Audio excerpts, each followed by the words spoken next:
Shalom, salam sejahtera, Bapak, Ibu, dan para putra-putri yang terkasih, dimanapun kalian berada.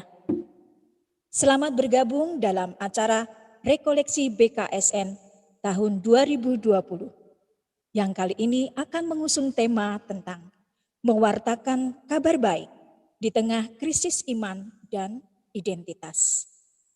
Nanti acara ini juga disiarkan secara langsung atau kalian bisa menyaksikan di dalam live streaming YouTube channel SMAK Untung Suropati Sidoarjo.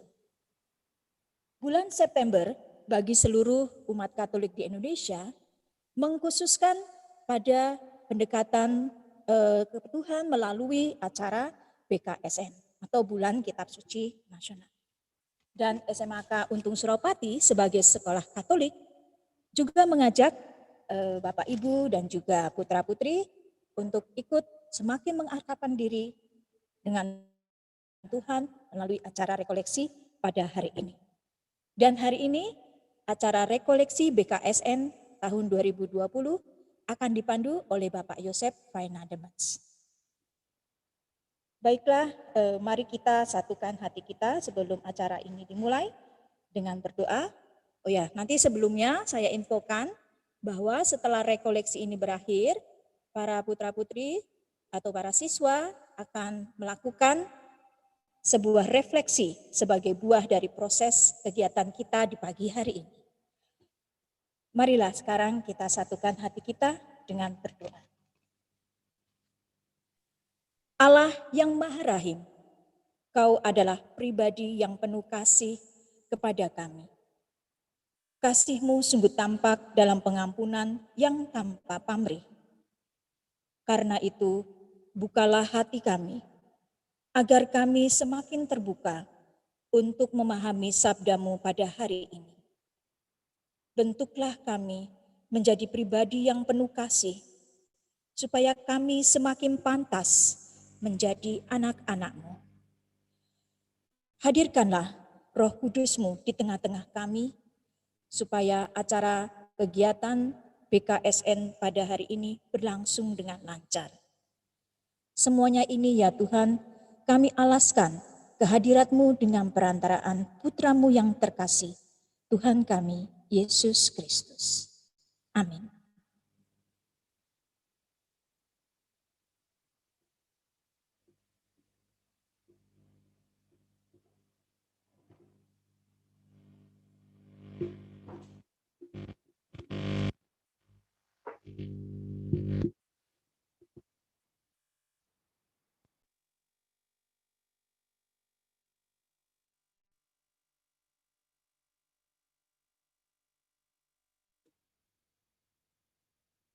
Shalom, salam sejahtera Bapak dan Ibu, serta anak-anakku yang terkasih. Sebelum memulai rekoleksi kita pada hari ini, silakan anak-anak yang di rumah mengambil kitab suci. Silakan dibuka surat Rasul Yohanes yang pertama, bab 4, ayat 7 sampai 21. Dipersiapkan kitab sucinya. Anak-anak yang terkasih, dalam rekoleksi kita pada hari ini, kita akan bersama-sama mendalami tema Allah adalah kasih dengan merenungkan sabda Tuhan melalui surat Rasul Yohanes yang pertama, bab 4 ayat 7 sampai 21. Anak-anak yang terkasih, sebelum Pak Yosef membahas lebih dalam lagi tentang surat Rasul Yohanes tersebut, Bapak akan menyampaikan sedikit pengantar kenapa teks ini atau teks kitab suci ini dipilih. Mari kita kembali ke pengalaman iman kita pada masa kecil, bahwa kita ingat kita sudah dibaptis, ya. Ada yang menerima pembaptisan bayi, juga ada yang menerima pembaptisan dewasa. Dan juga di rumah, ya, Dari kecil orang tua sudah memperkenalkan kita dengan iman, menumbuhkan kita dengan iman. Contohnya, Bapak dan Mama mengajarkan kita di rumah doa-doa yang dasar begitu ya. Bapa kami, kemudian ada doa-doa sebelum tidur atau sebelum makan, yaitu dalam menumbuhkan iman kita. Kemudian ketika kalian menerima komuni pertama, kalian diajak untuk mengenal Ekaristi dan kehidupan menggereja. Sesudah itu, lebih jauh lagi, kalian menerima sakramen Krisma. Kalian diajak untuk menjadi dewasa dalam iman dan tindakan. Kalian dimantapkan dalam pilihan iman, menerima tugas-tugas perutusan dan juga terlibat dalam kehidupan sehari-hari. Tetapi sebagai manusia yang lemah, ya, yang memiliki kekurangan, sering berjalannya waktu, kita menghadapi berbagai macam persoalan hidup atau masalah-masalah dalam hidup. Kita merasa ragu dengan iman kita, bahkan kita ragu akan kehadiran Allah yang berkarya dalam hidup kita. Jadi ketika menghadapi persoalan hidup, ya, kita tidak bisa menghadapi itu, kemudian iman kita menjadi suam-suam kukuh, ya, kita ragu bahwa kehadiran Allah itu sebenarnya ada di dalam hidup kita. Berbicara tentang kasih Allah, ini memang tidak habis-habisnya. Terkhusus kita, ya, sebagai orang beriman Kristen, ya, tidak bisa dilepas pisahkan dari yang namanya kasih. Maka hari ini kita diajak mengingat kembali akan kasih Allah untuk bertahan dan bertumbuh dalam iman. Karena itu kita akan masuk mendengarkan bacaan kitab suci hari ini. Mari kita bersama-sama membaca kitab suci yang diambil dari surat Rasul Yohanes yang pertama bab 4 ayat 7 sampai 21.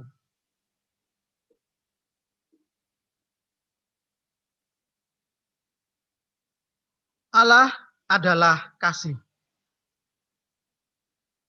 Saudara-saudaraku yang kekasih, marilah kita saling mengasihi, sebab kasih itu berasal dari Allah. Dan setiap orang yang mengasihi lahir dari Allah dan mengenal Allah. Barang siapa tidak mengasihi, ia tidak mengenal Allah, sebab Allah adalah kasih. Dalam hal inilah kasih Allah dinyatakan di tengah-tengah kita, yaitu bahwa Allah telah mengutus anaknya yang tunggal ke dalam dunia, supaya kita hidup olehnya. Inilah kasih itu. Bukankah kita yang telah mengasihi Allah, tetapi Allah yang telah mengasihi kita dan yang telah mengutus anaknya sebagai pendamaian bagi dosa-dosa kita. Saudara-saudaraku yang kekasih, jikalau Allah sedemikian mengasihi kita, maka haruslah kita juga saling mengasihi. Tidak ada seorang pun yang pernah melihat Allah. Jika kita saling mengasihi, Allah tetap di dalam kita dan kasih-Nya sempurna di dalam kita. Demikianlah kita ketahui bahwa kita tetap berada di dalam Allah dan Dia di dalam kita.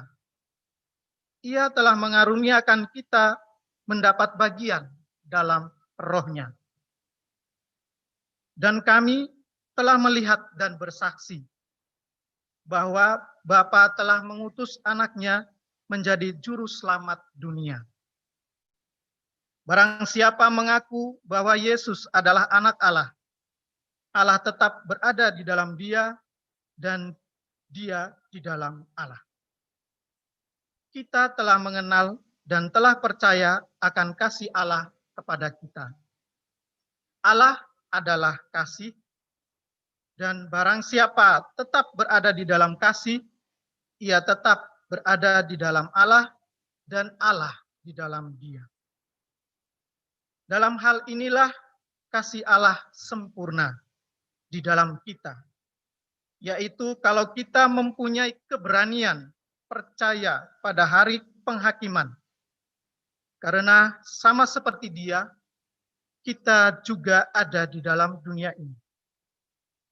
Di dalam kasih tidak ada ketakutan. Kasih yang sempurna melenyapkan ketakutan. Sebab ketakutan mengandung hukuman. Dan barang siapa takut, ia tidak sempurna di dalam kasih. Kita mengasihi karena Allah lebih dahulu mengasihi kita. Jikalau seorang berkata, "Aku mengasihi Allah," dan ia membenci saudaranya, maka ia adalah pendusta. Karena barang siapa tidak mengasihi saudaranya yang dilihatnya, tidak mungkin mengasihi Allah yang tidak dilihatnya. Dan perintah ini kita terima dari Dia, barang siapa mengasihi Allah, ia harus juga mengasihi saudaranya. Demikianlah sabda Tuhan. Syukur kepada Allah.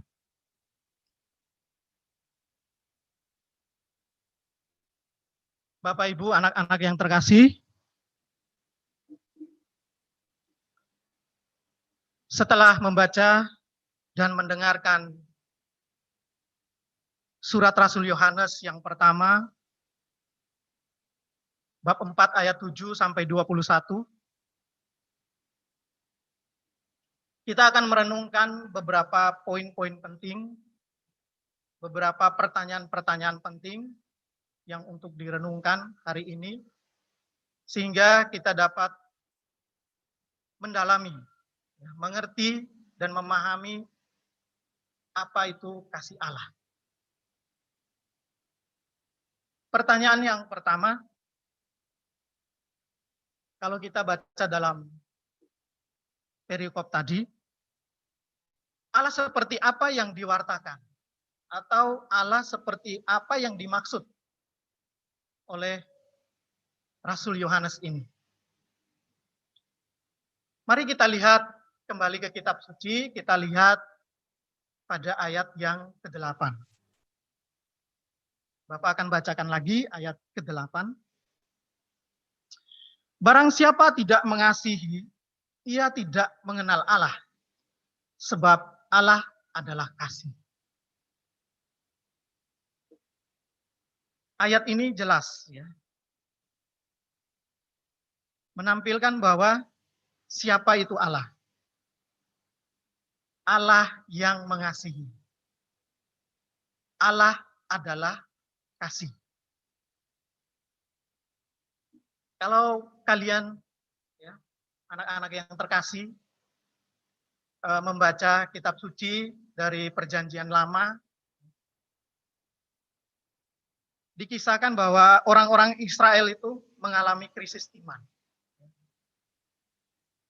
Ketika mereka mengalami pembuangan ke Babel, ya, bahwa kerajaan Israel itu hancur, dijajah oleh Babilonia, dan kemudian mereka dibuang ke Babel. Kita bisa bayangkan, ya, dalam pembuangan itu mereka bertahan di sana 60 tahun lamanya, ya, berada di pembuangan. Tetapi ingatan akan Allah itu, ingatan akan kasih Allah itu tetap membuat mereka kuat dan bertahan dalam iman mereka. Jadi ingatan akan kasih Allah itu tetap bertahan meskipun mereka mengalami penderitaan pada saat pembuangan. Dan ini yang menggerakkan mereka untuk kembali melihat kasih Allah di dalam hidup mereka. Itu dalam perjanjian lama. Kemudian ketika kita melihat dalam perjanjian baru, ketika Yesus mengalami sengsara, wafat, dan mati di kayu salib, ya, para murid, ya, rasul-rasul, itu mengalami juga krisis iman. Tetapi sekali lagi, ingatan akan kasih Yesus kepada mereka, ya. Pengalaman-pengalaman yang mereka rasakan, kasih yang mereka dapatkan bersama Yesus itu menguatkan mereka untuk semakin bertumbuh dalam iman dan mewartakan iman. Kemudian warisan dari para rasul sampai sekarang gereja masih mewarisi, ya, warisan-warisan dari pewartaan para rasul tersebut. Ini adalah gambaran tentang pribadi dari Allah. Jadi Allah adalah kasih, itu adalah gambaran pribadi dari Allah. Kalau kita melihat dan merasakan kasih, berarti Allah hadir di situ. Kalau kita melihat dan merasakan kasih, berarti Allah hadir di situ. Ya, merasakan kasih melalui orang tua, ya, orang tua yang memperhatikan kalian, ya, mendukung kalian dalam belajar, memotivasi kalian, juga para guru yang senantiasa memotivasi, ya, mendukung kalian. Misalnya kalau ada tugas-tugas yang terlambat, ya, Bapak Ibu guru senantiasa mengingatkan kalian. Juga Bapak Ibu guru mungkin menegur, ya, menasihati kalian. Itu adalah bentuk kasih. Ya. Kalian merasakan kasih, berarti Allah hadir di situ. Kalau kita dapat melihat seseorang yang melakukan kasih terhadap kita, berarti Allah juga hadir di dalam diri orang itu. Karena Allah adalah kasih. Maka bisa jadi, ya, bisa jadi kalau orang tidak mengasihi, berarti Allah jauh darinya. Bisa jadi Allah tidak ada bersamanya di dalam hidupnya. Karena kita tahu Allah adalah kasih. Ciri dari kasih bahwa ingin dikasihi, orang yang ingin dikasih itu merasa bahagia, kemudian dan juga kita bisa rela berkorban demi yang dikasihi. Itu poin yang pertama, Allah seperti apa yang ingin diwartakan. Kemudian poin yang kedua, lalu bagaimana Allah yang adalah kasih itu dapat dialami dalam hidup manusia? Lalu bagaimana Allah yang adalah kasih itu dapat dialami dalam hidup manusia, dalam hidup kita? Mari kita membaca, ya, karena dasarnya adalah kitab suci, mari kita membaca di ayat yang ke-9 dan 10. Ya. Bapak akan membacakan lagi ayat 9 dan 10. Dalam hal inilah kasih Allah dinyatakan di tengah-tengah kita, yaitu bahwa Allah telah mengutus anaknya yang tunggal ke dalam dunia supaya kita hidup olehnya. Inilah kasih itu. Bukankah kita yang telah mengasihi Allah, tetapi Allah yang telah mengasihi kita dan yang telah mengutus anaknya sebagai pendamaian bagi dosa-dosa kita. Jelas, ya, bagaimana dilihat di situ cara Allah mencintai manusia. Di ayat ke-9 dan 10. Cara Allah mencintai manusia. Allah mengutus putranya untuk menyelamatkan, untuk mencintai kita, dan menebus dosa-dosa kita. Dan ini menjadi hal yang paling hakiki di dalam hidup kita.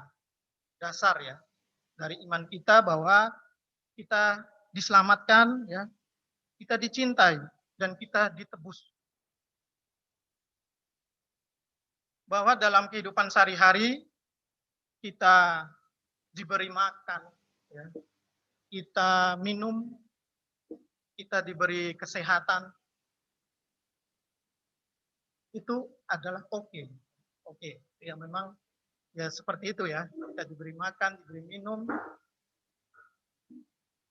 Tetapi ada hal yang sangat luar biasa, ya. Ada hal yang sangat luar biasa. Allah mengajarkan kita untuk memaafkan, mengampuni, dan menebus orang-orang yang berdosa. Allah menghendaki kita untuk hidup bahagia. Dan Yesus Kristus sendiri menjadi landasan pengorbanan, ya, dalam sengsara dan wafatnya yang tanpa batas kepada manusia. Jadi di poin kedua ini kita mengambil nilai-nilai, ya, pola hidup dari Kristus. Itu mengampuni, memaafkan sesama kita. Itu poin yang kedua. Kemudian poin yang ketiga. Mengapa kita harus mengasihi? Ini mungkin pertanyaan yang gampang gitu ya. Mengapa kita harus mengasihi? Misalnya Pak Yosef, ya, mengasihi kalian. Mengapa? Ya karena kalian sebagai orang yang dikasihi Allah. Ada gerakan, ada tanggung jawab, ada hak kita untuk mengasihi orang-orang yang dikasihi Allah. Jadi tidak ada satu orang pun yang tidak dikasihi Allah. Semuanya dikasihi Allah. Mari kita lihat di ayat yang ke-11 dan 19. Bapak akan membacakan ayat 11 dan 19. Saudara-saudaraku yang kekasih, jikalau Allah sedemikian mengasihi kita, maka haruslah kita juga saling mengasihi. Tidak ada seorang pun yang pernah melihat Allah. Jika kita saling mengasihi, Allah tetap di dalam kita dan kasih-Nya sempurna di dalam kita. Jelas dikatakan di ayat yang ke-11 dan 19. Jadi kalau kita mengasihi, itu bukan karena kekuatan kita. Bukan karena kekuatan kita. Kalau kita mengasihi. Tetapi Allah itu telah menaruh kasih di dalam hati kita. Allah yang menaruh kasih itu di dalam hati kita. Bahwa kita dikasihi Allah sehingga kita dapat berbagi kasih dengan sesama. Kalau berbicara tentang berbagi kasih, Bapak rasa kalian ya sudah melaksanakan atau melakukan hal-hal seperti itu ya, menolong sesama, ya, memberi pelayanan yang aktif di gereja, ya, memberi pelayanan-pelayanan di gereja. Itu dalam rangka juga berbagi kasih.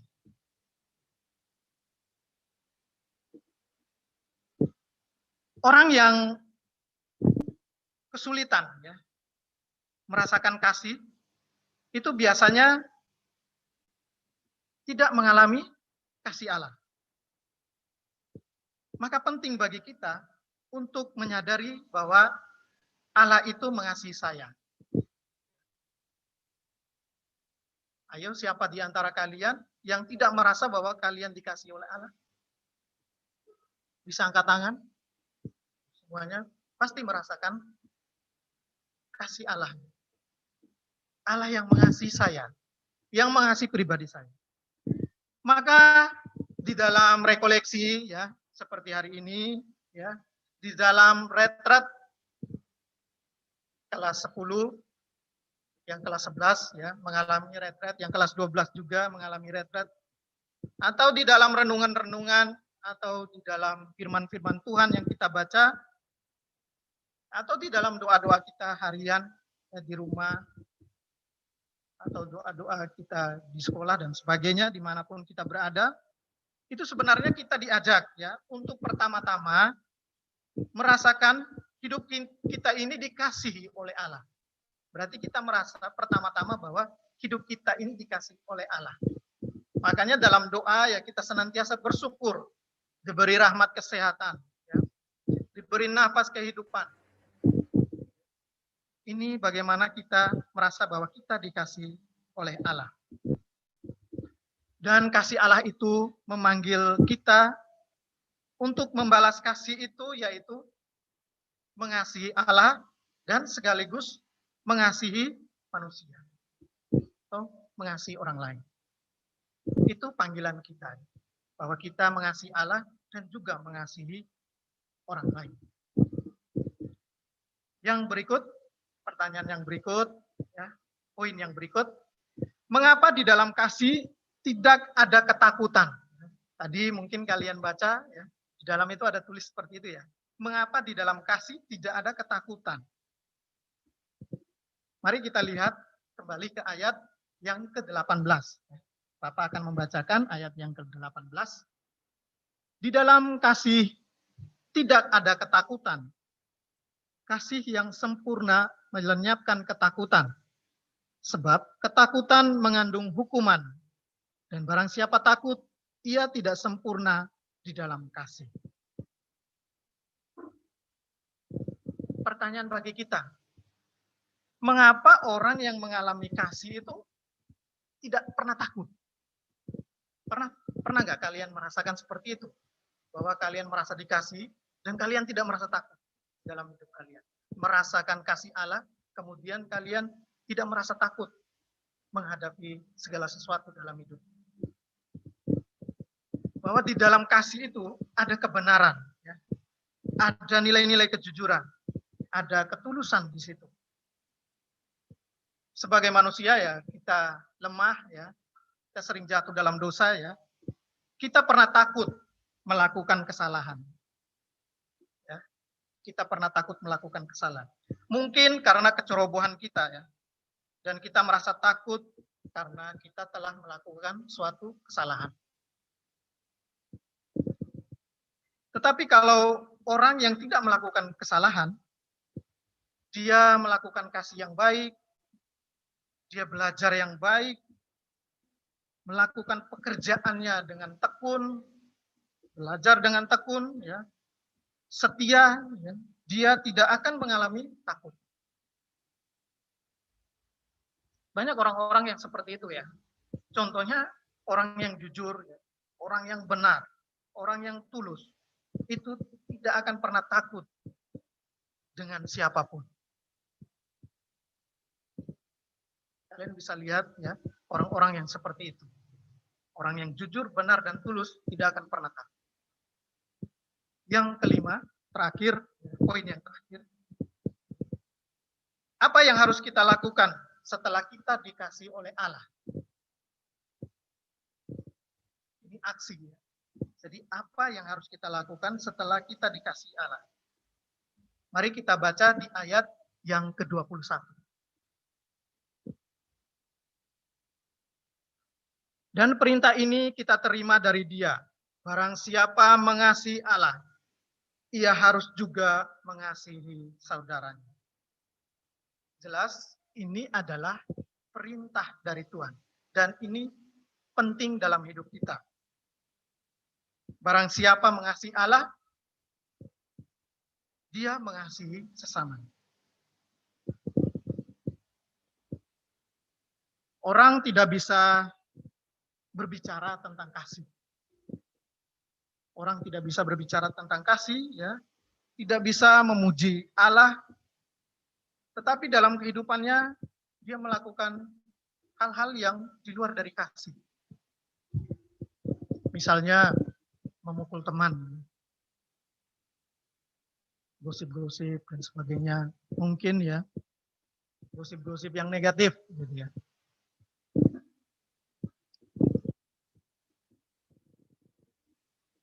Karena mencintai Allah yang tidak kelihatan itu hanya terwujud ketika kita mengasihi sesama kita.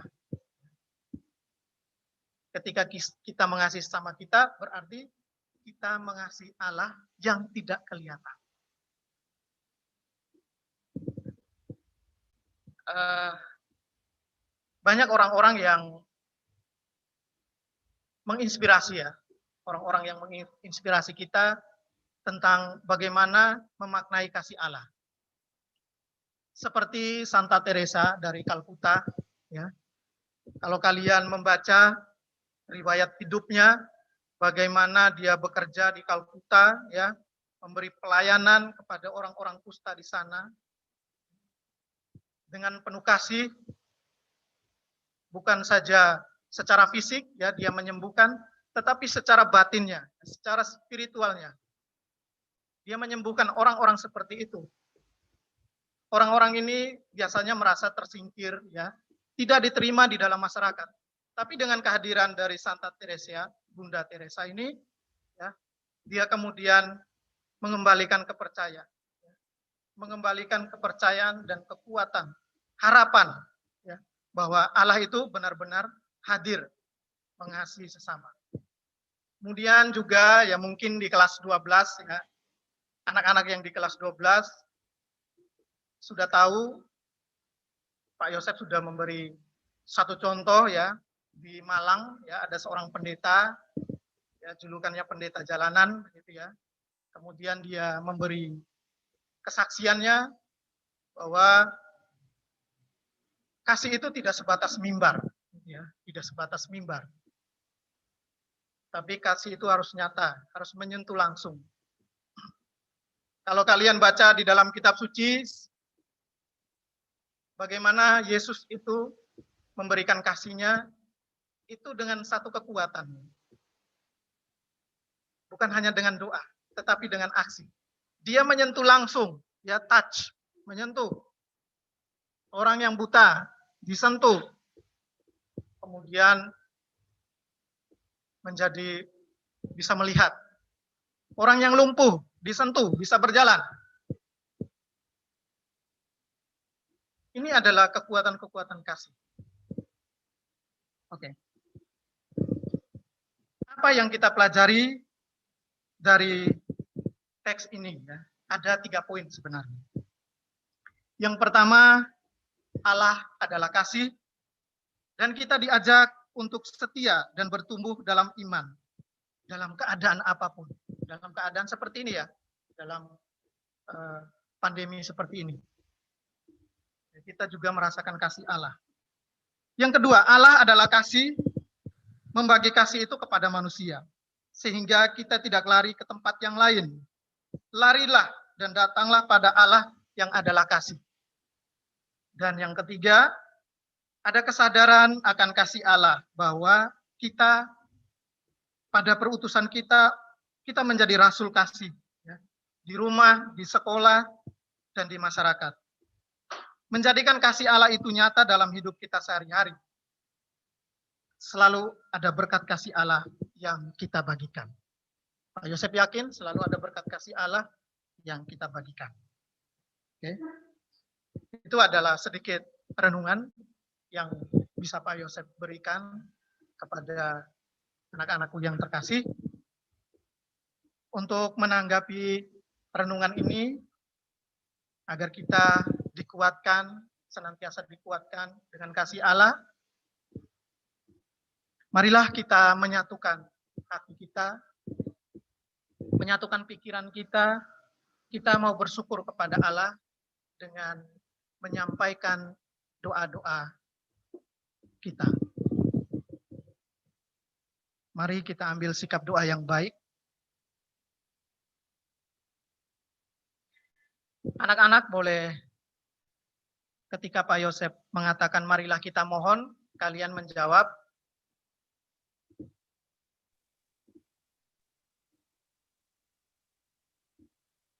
Kalian menjawab seperti yang sudah pernah kalian lakukan, ya. Marilah kita mohon. Bagi para paus, para uskup, para imam, para diakon, dan biarawan-biarawati, serta pelayan sabdamu, Bapa yang kasih, curahkanlah Roh Kudus-Mu kepada mereka, agar dalam tugas pewartaan mereka dapat memancarkan cahaya kasih bagi umat-Mu yang sedang mengembara di dunia ini. Marilah kita mohon kabulkanlah doa kami ya Tuhan.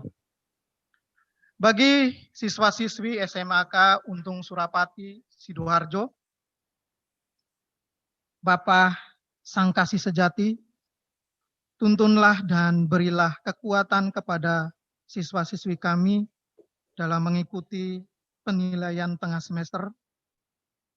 Semoga segala persiapan terkhusus dalam belajar dapat membuahkan hasil yang baik dan mendapat nilai yang baik. Marilah kita mohon, kabulkanlah doa kami ya Tuhan. Bagi Bapak Ibu Guru, karyawan-karyawati, dan orang-orang yang terlibat dalam mendampingi, mendidik, dan mendukung proses pendidikan di sekolah kami. Bapak yang baik, berilah mereka rahmat kesehatan, sukacita, dan kekuatan dalam mendampingi, mendidik, dan mendukung proses pendidikan di sekolah ini. Agar kelak kami bisa menjadi cahaya yang memancarkan kasih kepada sesama. Marilah kita mohon, kabulkanlah doa kami. Bagi orang tua kita, Bapa yang Maha Kasih, Engkau menghadirkan kami ke dunia ini melalui kasih kedua orang tua kami, dan dalam kasih kami dididik dan dibesarkan. Berilah mereka rahmat kesehatan, sukacita, dan kekuatan dalam kehidupan, serta berkatilah segala usaha mereka dalam menafkahi kami. Marilah kita mohon, kabulkanlah doa kami. Bagi saudara-saudari yang tertindas, yang hidup dalam ketakutan dan yang sedang sakit. Bapa yang baik, kasih-Mu kepada anak-anak-Mu yang mengembara di dunia ini sungguh tidak terbatas. Bapa yang berbelas kasih, dengan rendah hati kami mohon kepadamu, agar Engkau menghibur, memberikan kekuatan dan mendampingi mereka, agar bisa mengalami hidup yang layak dan memperoleh kesembuhan. Marilah kita mohon, kabulkanlah doa kami ya Tuhan. Bagi bangsa dan negara di dunia ini, lihatlah dengan tatapan kasih-Mu kami semua dan seluruh warga dunia yang sedang menghadapi wabah virus corona ini. Lindungilah dan peliharalah kami senantiasa, seluruh umat-Mu, terkhusus umat di Keuskupan Surabaya, juga bangsa Indonesia dan seluruh warga dunia, agar segera terbebas dari wabah ini. Anugerahkanlah kesembuhan bagi semua yang terjangkit. Berilah istirahat kekal kepada mereka yang berpulang dalam damai-Mu. Marilah kita mohon, kabulkanlah doa kami ya Tuhan. Allah Bapa kami, Engkau amat menyayangi dunia dan memperhatikan kami masing-masing. Kabulkanlah doa-doa kami dan teguhkanlah kami dalam kerajaan-Mu, demi Kristus Tuhan dan pengantara kami. Mari kita satukan doa-doa kita dengan doa yang diajarkan oleh Kristus. Bapa kami yang ada di surga, dimuliakanlah nama-Mu, datanglah kerajaan-Mu, jadilah kehendak-Mu di atas bumi seperti di dalam surga. Berilah kami rezeki pada hari ini, dan ampunilah kesalahan kami, seperti kami pun mengampuni yang bersalah pada kami.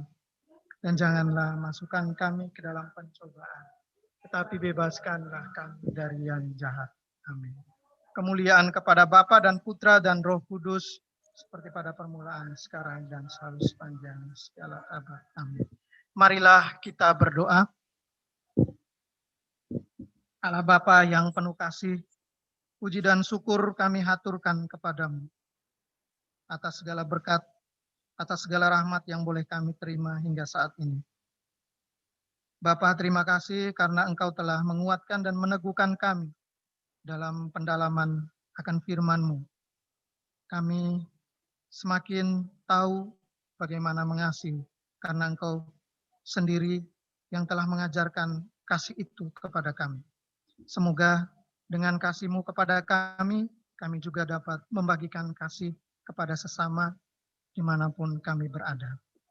Akhirnya ya Tuhan, kami mohon Engkau senantiasa melindungi dan membimbing kami dengan kasih-Mu, merahmati kami dengan kasih-Mu, sehingga dalam kehidupan kami sehari-hari, kami sungguh-sungguh memuliakan nama-Mu. Doa ini ya Bapa, kami sampaikan kepadamu dengan perantaraan Kristus Tuhan kami. Amin.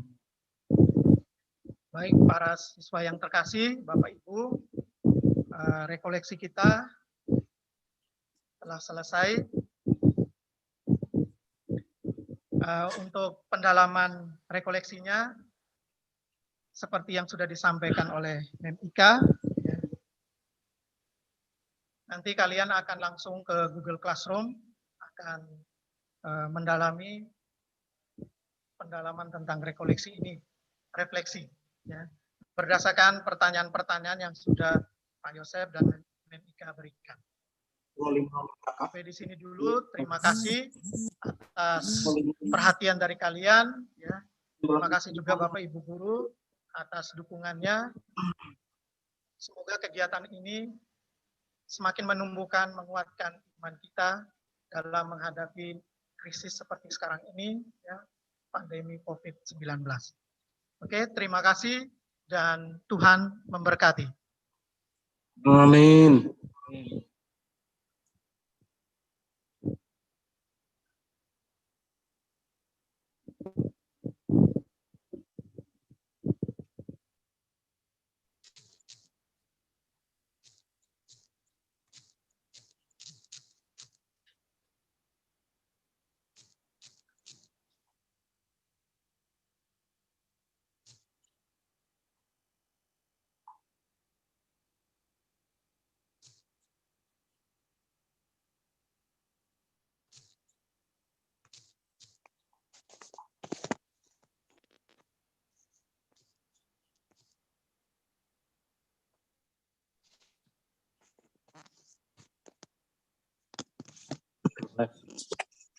Mana-mana. Left.